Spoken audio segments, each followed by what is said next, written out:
오늘 본문을 읽으면서 저는 오늘 본문의 제목을 슬픈 밤이라고 잡았습니다. 슬픈 밤. 주님의 제자 베드로가 오늘 주님을 알지 못한다고 부인한 밤입니다. 우리가 지난 주일에도 믿음의 실패에 대해서 생각을 했는데 오늘 3년간 주님을 열심히 맨 앞에서 따라다녔던 베드로의 믿음은 완전히 무너졌습니다. 그 무너짐의 핵심은 무엇이었는가? 두려움이었습니다. 기도하고 깨어있으라고 주님께서 굉장히 많이 경고하셨고, 사탄이 밀가부로도 타려고 너에게 이제 달려오고 있다. 너를 세차게 흔들어 댄다. 그러니까 주의하라, 깨어있어라 했지만 베드로는 겟세마네 동산에서 깨어있지 못했습니다. 주님이 통곡하면서 눈물로 땀방울이 빗방울이 될 때까지 기도하셨는데 베드로는 그때 쿨쿨 잤습니다. 예수님이 십자가에 달려 돌아가신다는 사실은 생각도 하기 싫었어요. 그런데 기도를 마치고 이제 예수님께서 이제 내려가자 하고 산 위에서 내려가라고 하시는데 저 밑에서 너무나도 익숙한 얼굴, 가룟 유다의 얼굴이 보이면서 그 뒤로 횃불이 오고 그리고 칼과 창이 번쩍이고 그리고 군사들이 오고 그 뒤로 예복을 입은 대제사장과 서기관들이 오고 있는 것을 예수님과 베드로가 봅니다. 베드로가 굉장히 당황합니다. 가룟 유다, 네가 지금 로마 군병들과 함께 대제사장들과 함께 한패였구나. 굉장히 흥분합니다. 그리고 칼을 들어서 아주 조그만 칼이었던 것 같습니다. 칼을 들어서 대제사장의 종, 그 이름이 말고인데 말고의 귀를 쳤다 그랬습니다. 제가 상상을 해봅니다. 아마 대제사장의 종을 치려고 한 거 아니고 어쩌면 가룟 유다를 치려고 하지 않았을까. 너무나도 흥분한 것 같습니다. 어떻게 네가 그럴 수가 있니? 그런데 베드로는 지금 이 시간이 무슨 시간인지 알지 못해요. 예수님께서 칼을 거두라 그렇게 하시고 거기에 대제사장의 종의 그 귀를 또 귀가 떨어져 버렸는데 그 귀를 다시 만져주고 고쳐주는 그런 시간들이 기록되어 있습니다. 사탄이 지금 베드로의 영혼을 거칠게 흔드는데 베드로가 아무 방비가 없이 그냥 쓰러져 버립니다. 아무 준비가 없었습니다. 왜냐하면 예수님이 십자가에 돌아가신다는 사실은 생각도 하기 싫었어요. 우리가 6월절 만찬을 생각했습니다만 6월절 만찬 때 격렬하게 논쟁한 것, 반드시 예수님은 왕이 되신다. 그래서 우리가 어떠한 말씀을 들어도 깨닫지 못하는 그런 시간이 있다는 거예요. 예수님은 반드시 왕이 되신다. 그 모든 생각을 한 번도 의심하지 않았어요. 그러면 내가 두 번째가 된다. 야고보와 요한도 그러면 우리가 두 번째가 되려면 저 베드로보다 우리가 좀 높아져야 되는데 그 생각으로 가득 찼기 때문에 그래서 섬김과 고난과 희생과 십자가 여기에 대해서 생각을 해보지 않았기 때문에 어떤 대비도 없었어요. 그런데 그 횃불이 보이고 칼과 창이 번쩍이는 것이 보이고 우리 선생님을 잡으러 오는 것이 보이고 그리고 가룟 유다의 그 뻔뻔한 얼굴이 보이고 그랬을 때 아무런 준비 없이 그냥 무서웠어요.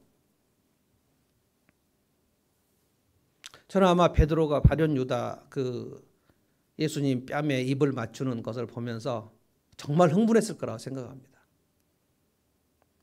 그런데 가룟 유다에게 무슨 소리도 한번 지르지 못했어요. 주님은 그냥 담담하게 오늘 제가 이사야 53장 말씀을 읽었는데 도살장에 끌려가는 어린 양처럼 담담하게 그리고 당당하게 로마 군병들 앞으로 나갔고 그리고 베드로는 지금부터 뒤로 물러가고 있습니다. 베드로는 그냥 무서웠어요. 그리고 제자들은 슬금슬금 다 도망쳤습니다. 두려움이 임하면 우리는 아무것도 할 수 없습니다. 오늘 54절에 보니까 두려워서 예수님 앞으로 가지도 못하고 그리고 베드로는 또 멀리 도망가지도 못했어요. 54절을 제가 다시 한번 읽어보겠습니다. 예수를 잡아 끌고 대제사장으로 집으로 들어갈새 주님이 체포돼서 끌려가는데 베드로는 어떻게 됐냐? 베드로는 멀찍이 따라가니라. 오늘 이 말씀을 제가 묵상을 많이 했습니다. 베드로가 멀찍이 주님을 따라갔다. 주님을 뒤따라가는데 멀찍이 따라가요. 아예 멀리 도망가지도 못했어요. 그런데 주님 가까이 가면서 주님 제가 옆에 있겠습니다 하지 못했어요. 베드로가 그 얘기 했지 않았습니까? 다 주님을 버릴지라도 나는 주님을 버리지 않겠습니다. 감옥에도 가겠고 죽음에도 가겠습니다 했지만 그럴 수 없었어요. 힘이 없어요. 영적인 힘이 없어요. 눈에 보이는 게 너무 두려운데 어떻게 주님 가까이 갈 수 있어요? 멀찍이 아주 어정쩡한 상태입니다. 이것이 참 슬픈 장면이에요. 주님을 따르기는 따르는데 주님 뒤따라 가고 있습니다. 주님은 체포돼서 가시고 주님은 십자가 앞으로 뚜벅뚜벅 걸어가시고 뒤에 따라가는데 멀찍이 주님의 제자인데 주님과 거리가 멀어요.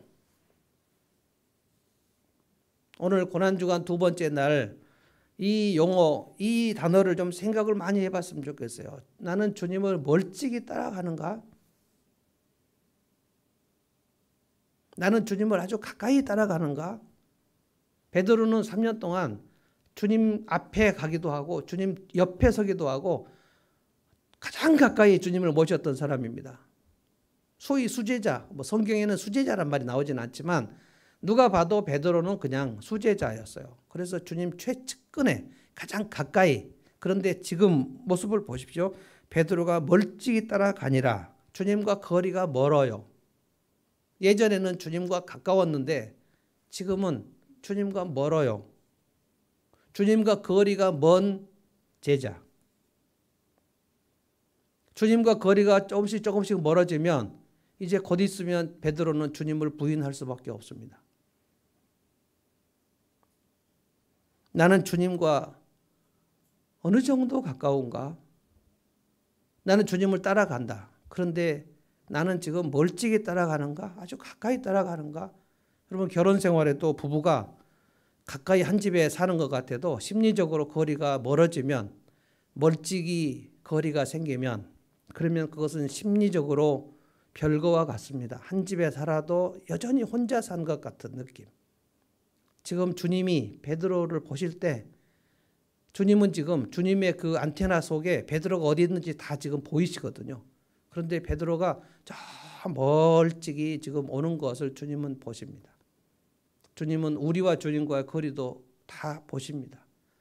아, 쟤는 예전에 좀 나를 가까이 따랐는데 이제는 좀 많이 멀구나. 쟤는 옛날에 나하고 좀 멀었는데 이제 가까이 나오는구나. 주님을 따라가는데 멀찍이. 그러니까 55절부터 이제 62절까지 보면 베드로는 그냥 아주 수직 낙하입니다. 수직 낙하. 그냥 아주 수직으로 쭉 추락해 버립니다. 사탄이 그냥 베드로의 목을 잡고 세차게 흔들어 버려요. 두려움이 엄습했죠. 그리고 주님을 멀리 따라갔죠.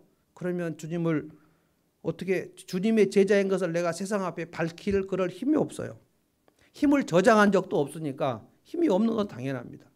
여러분 기름 넣지 않으면 차 안 갑니다. 가다가 서버려요. 빨간불이 들어오면 주유소에 넣어야 되는 거 우리 운전자들은 다 알고 있습니다. 그런데 기름 안 넣고 그냥 통과하면 언젠가 서버립니다. 베드로는 오늘 주님의 제자의 정체성이 그냥 멈춰 서버렸어요.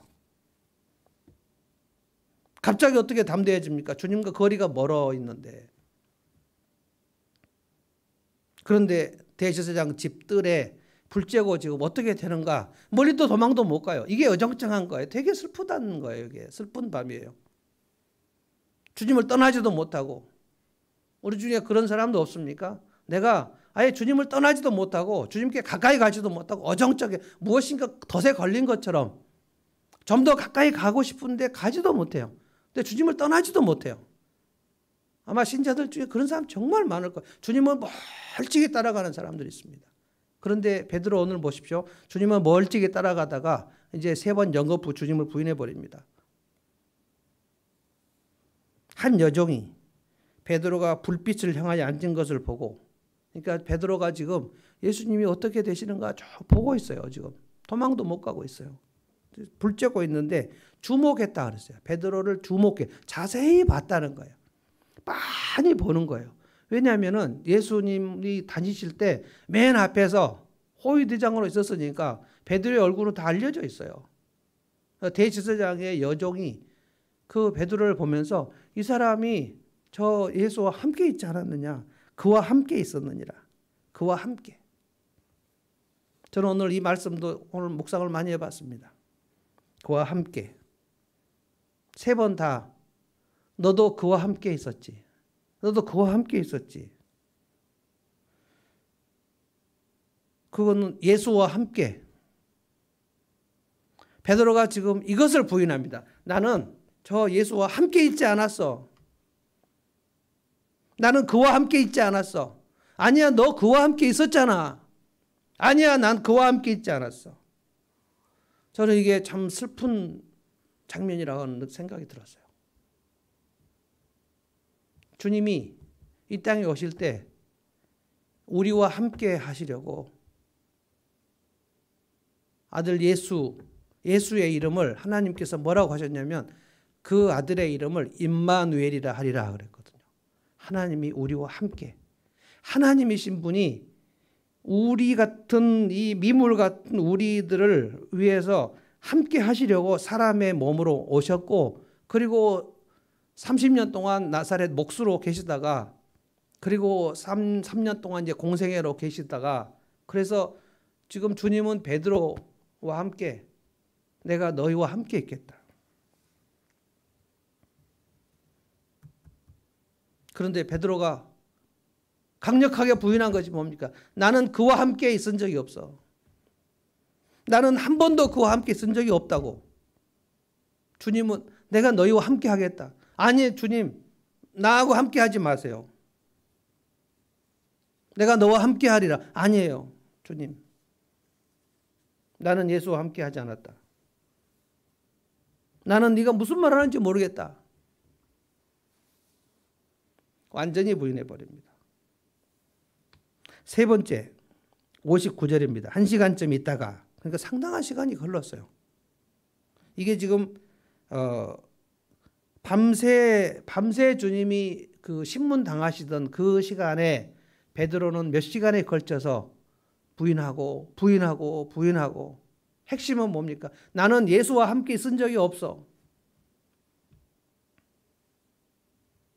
3번째 그 얘기를 하는데요. 59절 제가 읽겠습니다. 1시간쯤 있다가 또 한 사람이 장담하여 이르되 이는 갈릴리 사람이니, 다른 성경에 보면 네 말투가 갈릴리의 사투리하고 억양이 똑같은데 너 갈릴리 사람 아니냐? 지금 여기 예루살렘이거든요.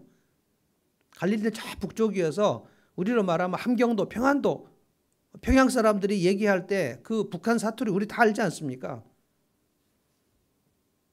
그 사투리를 쓰는데 여기 예루살렘이니까 남쪽이고 거기는 북쪽이니까 말투가 완전히 다른데 너 같이 있었지 않냐?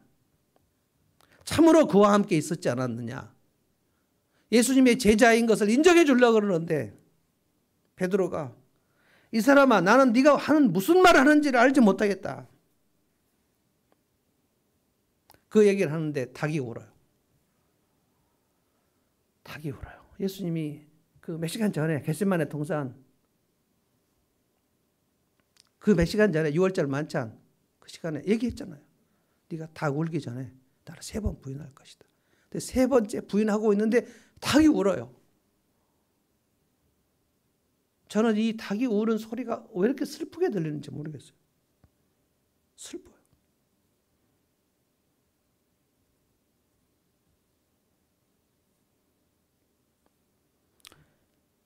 (61절도) 정말 슬픕니다. 닭이 곧 울더라. 주께서 돌이켜 베드로를 보시니 주님이 얼굴을 돌려서 베드로를 봤다는 거예요. 3번 부인하는구나. 나는 저 예수와 함께 있은 적이 없어 라고 얘기하는데 주님이 얼굴을 돌려서 베드로를 보셔요. 눈이 마주쳤어요. 그래서 밖에 나가서 심히 통곡했다. 엉엉 우는 거예요. 엉엉 울어서 엉엉. 눈에서 닭똥 같은 눈물이 막 흘러내렸다는 거예요. 내가 내 사랑하는 주님을 함께 있은 적이 없다고 얘기했구나. 왜 그래요? 두려워서. 그리고 이 시간을 준비하지 않았어. 너 준비해라. 이 시간이 온다. 이 시간을 준비해라. 깨어서 기도하라. 전혀 준비 안 했어요. 수직 추락. 제가 오늘 이 생각을 하면서 묵상하면서 제가 이 설교 원고를 쓰면서 생각을 하다가 목양실에서 엉엉 울었어요.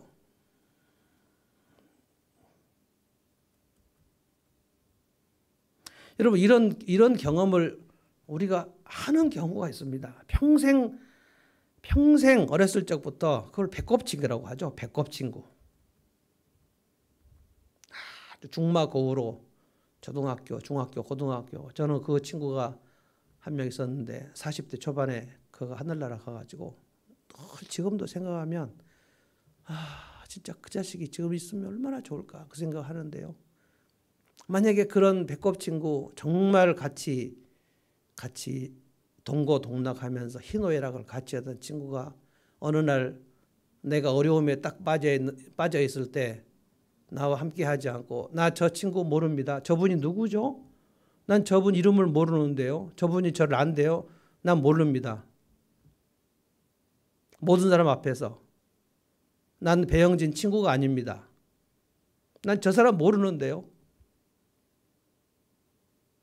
그렇게 큰 소리로 막 장담하고 그러면 제가 어려움과 궁지에 빠졌을 때 그 친구가 나를 그렇게 배제시키면 나는 그때 무슨 생각을 할까? 몇십 년 동안 수십 년을 애정을 쏟아 가르친 제자들이 나는 저 선생님께 배운 적이 없습니다. 무엇을 배웠는지 하나도 기억이 나지 않고 저 사람과 같이 있은 적이 없습니다. 그러면 그 선생님은 어떤 생각이 있을까? 자기를 낳아준 엄마, 아버지를 보면서 자식들이 난 저 사람이 누군지 모르는데요. 난 저분들 얼굴을 알지 못합니다. 라고 강력하게 부인하면 그 부모는 어떤 생각을 할까? 오늘 이렇게 생각하는데 되게 슬프더라고요.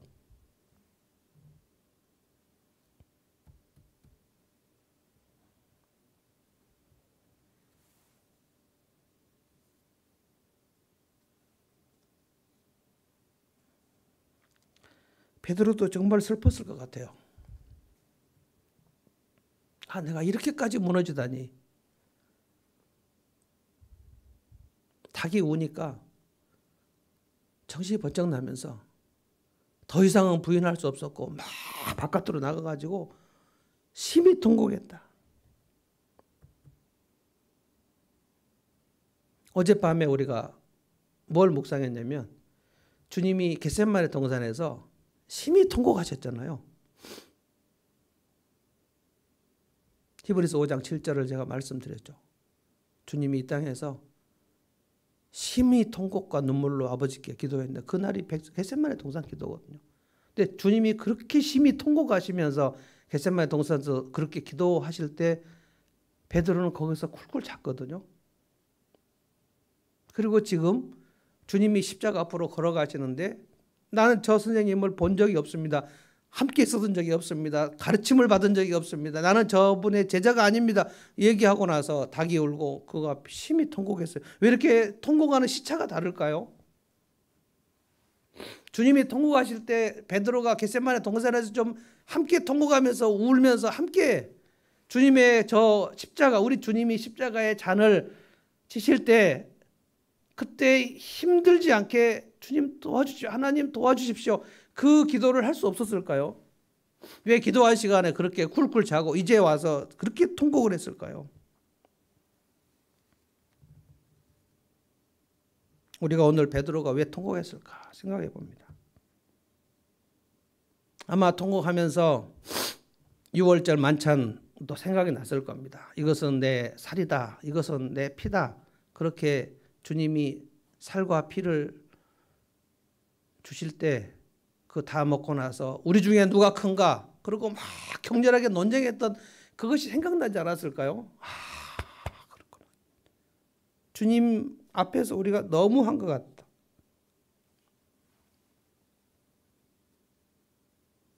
주님이 잡히실 때 멀찍이 뒤따라간 것도 너무 막 슬프지 않았을까요?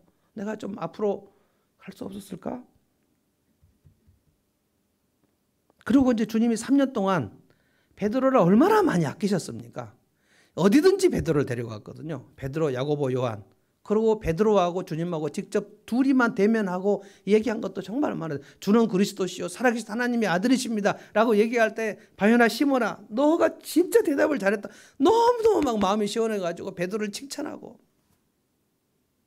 그래서 베드로 너무 좋았는데 그러니까 나는 예루살렘에 이제 올라가서 십자가에 죽는다. 그랬을 때 베드로가 막 격렬하게 주님을 또 붙잡아 놓고 막 그러시면 안 된다고 주님이 왕이 되셔야 된다고 막 얘기했던 그 모든 것들이 쫙 조마등같이 지나갔을 거예요. 오늘 우리가 이 밤에 기도할 때 우리가 주님 가까이 뒤따라가지 않은 것을 좀 생각하면서 슬픈 기도를 좀 드렸으면 좋겠어요. 아무 생각 없이 살았던 것을 좀 회개하면 좋겠어요. 주님은 섬기러 오셨다고 그렇게 얘기하는데 우리는 누구를 섬기는 것을 그렇게 부담스러워했던 것을 좀 회개하면 좋겠어요. 우리 중에 누가 큰가? 그렇게 논쟁을 해야 될 일입니까? 6월절 만찬 시간에 아버지 돌아가시는 거 앞에서 돌아가시는 시간에 유산을 갖고 그 병원에서 그렇게 싸워야 되는 겁니까?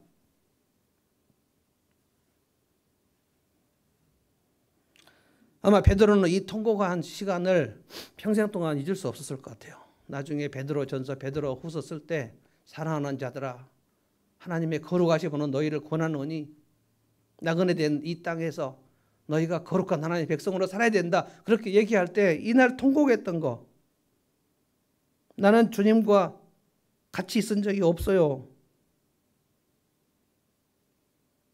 그거 막 견딜 수 없지 않았을까? 왜 그랬는가? 정확한 겁니다. 베드로는 깨어있지 않았습니다. 베드로는 기도하지 않았습니다. 주님은 깨어있는 걸 기도하는 것이라고 얘기하셨는데 깨어있지 않았습니다. 주님 십자가 앞에 놓고 통곡하면서 기도하실 때 잤어요. 나는 지금 주님과 거리가 어떤가? 여러분 생각해 보십시오. 나는 지금 주님 가까이 가고 있는가? 아니면 멀찍이 가긴 가는데 멀찍이. 나는 주님과 같이 있는 것이 그렇게 부끄러운가? 내가 너와 함께 하리라. 나는 너가 있는 게 좋다. 네가 예배할 때, 네가 기도할 때, 네가 내 말씀을 성경을 읽을 때 나는 진짜 기쁘다. 아니에요. 난 주님과 함께 있는 거 그건 모르겠고요. 베드로하고 굉장히 대조적인 사람이 2세기 중반에 있었던 속사도의 폴리갑입니다. 폴리갑이 86살이 됐을 때 그가 핍박을 받아가지고 예수를 부인하면 살려주겠다는 얘기를 들을 때 폴리갑이 그렇게 말했습니다. 86년간 주님께서 나와 함께 하시면서 나를 그렇게 사랑하셨는데 나는 주님을 부인할 수 없다.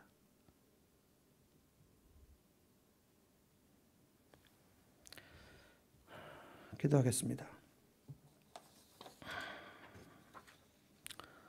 주님, 저희가 오늘 이 밤 슬픈 밤, 목요일 밤, 금요일까지 밤새도록 베드로가 몇 시간에 걸쳐서 주님을 부인하고 또 부인했던 이 장면을 저희가 묵상했습니다. 깨어있을 때 깨어있지 않았고 주님이 눈물로 기도하실 때 쿨쿨 자면서 아무런 준비를 하지 못했던 베드로가 주님을 멀찍이 따라가면서 도망도 못 가고 앞으로도 못 가고 내가 주님의 제자라고 말도 못하고 두려워서 벌벌 떨면서 멀찍이 따라가다가 여종들 앞에서 나는 주님 저분과 함께 한 적이 없다고 그렇게 손을 내저으면서 손살에 찌면서 도망치는 그 베드로의 모습을 생각할 때 주님, 그것이 어떻게 베드로의 모습뿐이겠습니까? 주님, 저희가 오늘 우리의 모습을 생각해 봅니다. 주님과 눈이 마주쳤던 베드로가 얼마나 당황스럽고 놀라고 얼마나 죄송하고 얼굴이 화끈거려 밖으로 나가서 그렇게 슬프게 울었던 그 밤, 그 밤을 오늘 저희가 맞이합니다. 주님, 저희가 그동안 주님을 멀찍이 따라갔던 것을 주님 앞에 회개합니다. 주님은 내 말을 좀 네가 읽어보라고 얘기하시는데, 나와 함께 대화를 하자고 하시는데, 네가 예배할 때 나는 정말 마음이 기쁘다고 말씀하시는데, 우리는 주님과 같이 있는 것을 왜 그렇게 부담스럽게 생각하고, 주님과 같이 있는 것보다 왜 그렇게 다른 일이 바쁜가? 주님을 멀찍이 따라갔던 베드로의 모습이 오늘 저희들의 모습인 것을 회개합니다. 주님, 나는 너와 같이 있고 싶다고 하는데 나는 주님과 같이 있고 싶지 않다. 나는 주님과 같이 있었던 적이 없었다. 그렇게 부인하는 베드로의 모습을 저희들이 볼 때, 주님, 저희가 오늘 생각했습니다. 정말 평생 절친했던 친구가 나는 저 사람을 본 적도 없다고 그렇게 배신할 때 우리의 마음이 얼마나 상처를 받을까 생각했습니다. 주님, 3년간 주님을 그렇게 따라다니고 주님과 먹고 자고 같이 웃고 울었던 그 공동체였던, 친하고 친했던 선생님, 나는 한 번도 만난 적도 없고 본 적도 없다고 했을 때 주님과 베드로가 눈이 마주쳤을 때 얼마나 민망했을까요? 주님, 우리가 세상을 너무나 많이 두려워했고 세상에서 너무 많이 바빴고 주님과 같이 있는 시간이 그렇게 부담스러웠고 그렇게 멀찍이 따라갔던 것을 시간 회개합니다. 주님, 저희들을 불쌍히 여겨주시고 인내하신 주님, 긍휼이 많으신 주님, 오늘 우리의 기도를 들으시옵소서. 우리가 다시 주님 가까이 가기를 원합니다. 주님, 저희들에게 성령님께서 오셔서 주의 말씀을 깨닫게 해주시고 이 밤에 저희가 주님 앞에 기도할 때 주께서 우리의 진심으로 나오는 회개와 통회와 자백을 받아주시고 이 밤에 저희들을 새롭게 해주시기를 기도합니다. 예수님의 이름으로 기도합니다. 아멘.